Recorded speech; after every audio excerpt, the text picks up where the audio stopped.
జై గురుదేవ్. ఓం శ్రీ సాయిరామ్. దివ్యాత్మ స్వరూపులారా, మానవుడు ఎదుగుతున్నాడా దిగజారుతున్నాడా? మానవుడు భూమండలాన్ని సమూలంగా ఆక్రమించుకునే దిశగా పయనించడమే గాక అంతరిక్షంలోనికి కూడా ప్రవేశించి ఇతర గ్రహాలను ఉపగ్రహాలను ఆక్రమించుకునే దిశగా లోతైన పరిశోధనలు చేస్తూ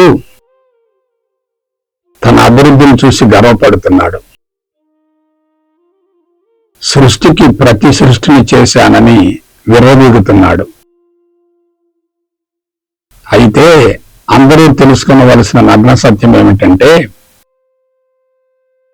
ఎంత శాతం భౌతిక పరమైన అభివృద్ధి జరిగిందో అంతే మోతాదులో పతనం కూడా జరిగిందని గ్రహించలేకపోతున్నాడు. ఇది చాలా ప్రమాదకరమైన ధోరణి.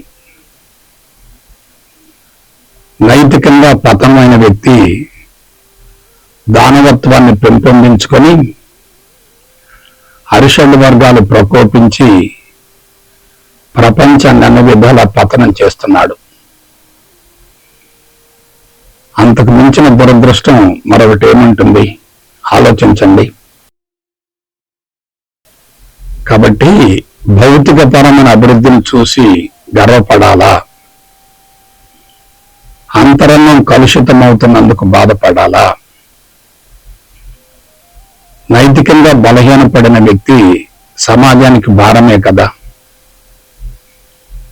అందుకే గమనించండి, ప్రపంచ పరిస్థితులన్నీ అస్తవ్యస్తంగా తయారై పూర్తిగా అదుపు తప్పుతున్నాయి.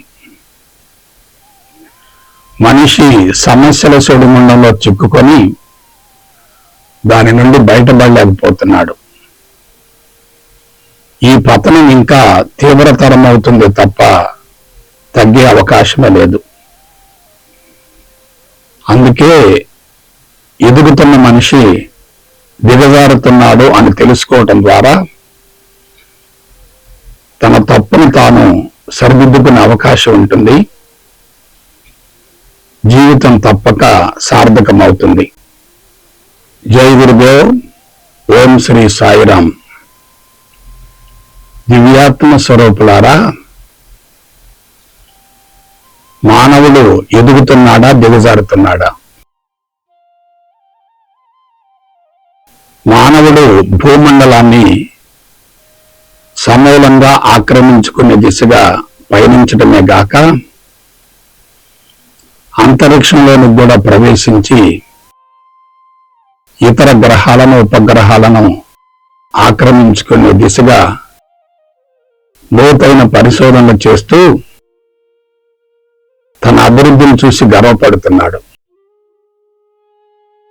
సృష్టికి ప్రతి సృష్టిని చేశానని విర్రవీగుతున్నాడు.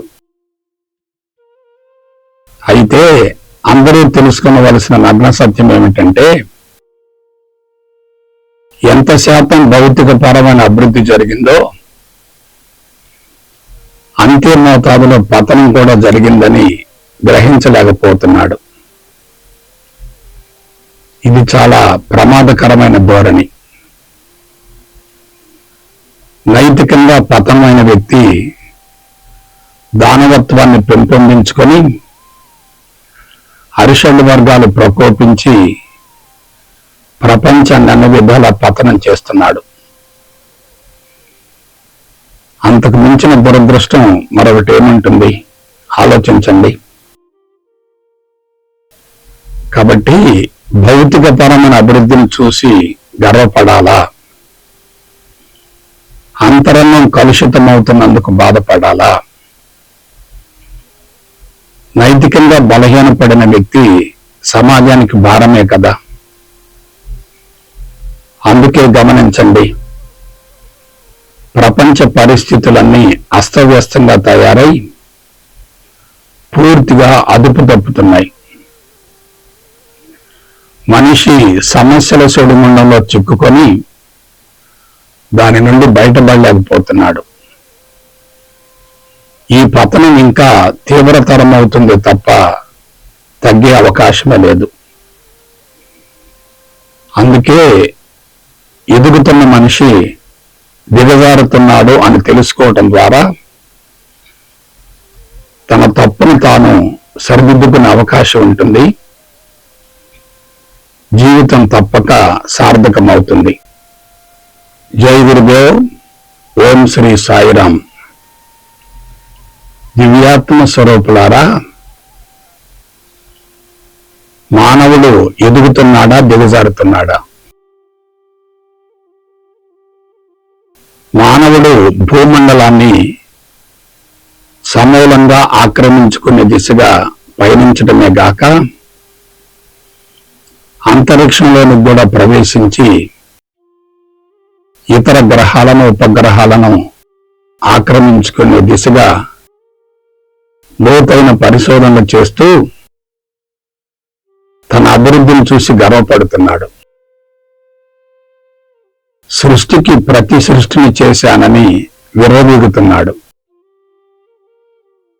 అయితే అందరూ తెలుసుకోవలసిన నగ్న సత్యం ఏమిటంటే, ఎంత శాతం భౌతిక పరమైన అభివృద్ధి జరిగిందో అంతే మోతాదులో పతనం కూడా జరిగిందని గ్రహించలేకపోతున్నాడు. ఇది చాలా ప్రమాదకరమైన ధోరణి. నైతికంగా పతనమైన వ్యక్తి దానవత్వాన్ని పెంపొందించుకొని అరిషడ్ వర్గాలు ప్రకోపించి ప్రపంచాన్ని అన్ని విధాల పతనం చేస్తున్నాడు. అంతకు మించిన దురదృష్టం మరొకటి ఏముంటుంది ఆలోచించండి. కాబట్టి భౌతిక పరమైన అభివృద్ధిని చూసి గర్వపడాలా? అంతరంగం కలుషితమవుతున్నందుకు బాధపడాలా? నైతికంగా బలహీనపడిన వ్యక్తి సమాజానికి భారమే కదా. అందుకే గమనించండి, ప్రపంచ పరిస్థితులన్నీ అస్తవ్యస్తంగా తయారై పూర్తిగా అదుపు తప్పుతున్నాయి. మనిషి సమస్యల సుడిగుండంలో చిక్కుకొని దాని నుండి బయటపడలేకపోతున్నాడు. ఈ పతనం ఇంకా తీవ్రతరం అవుతుంది తప్ప తగ్గే అవకాశమే లేదు. అందుకే ఎదుగుతున్న మనిషి దిగజారుతున్నాడు అని తెలుసుకోవటం ద్వారా